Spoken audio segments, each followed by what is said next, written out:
She's outgoing and social and spontaneous and warm and kind of crazy and fun. I'm not warm, I'm cold. Oh, I meant warm-hearted, Brianna. People tend to feel like if it happens in a young brain, then that's okay because they'll just sprout right back and they have a better chance of recovery than an adult. But actually, that's not true. It's kind of like building a skyscraper. You know, if you're 60 years old and you have a good foundation and strong structure all the way up to the 60th floor, then you're less likely to topple over or, be at an angle.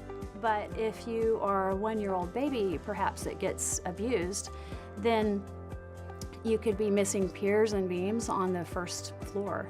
And everything after that is at risk for not developing properly. There are several reasons that children are more susceptible to brain injury than an adult body. One is from a biomechanics standpoint. There's some differences in their anatomy and the strength that make them more vulnerable.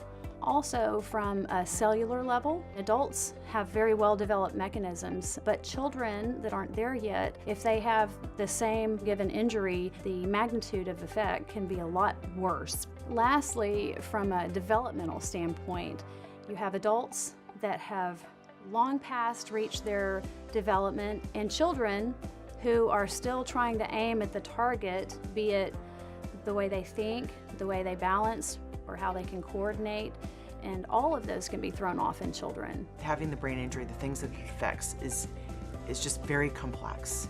I mean, one day she might know a math problem off the top of her head just like that, and then the next day it's like she's never even seen the problem. We categorize the symptoms as cognitive, the way we think, and behavioral, emotional, that's another category, and bodily type symptoms. The fancy word is somatic.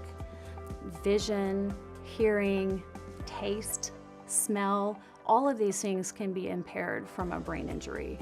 If your child has suffered a concussion, it's important that they seek proper medical treatment. A lot of the times the child may not recognize some of the problems they're having. They may not recognize memory problems. They may not recognize that they're thinking a little bit slower. It's important that the parent do their due diligence and pay attention to their child to help them recover.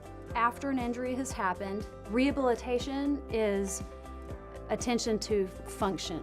The most important prevention tips are buckling your child up, making them wear a helmet when they're bicycling, putting the smaller children in car seats, being careful with them around animals that are larger than them, and making sure that your child is not out of sight.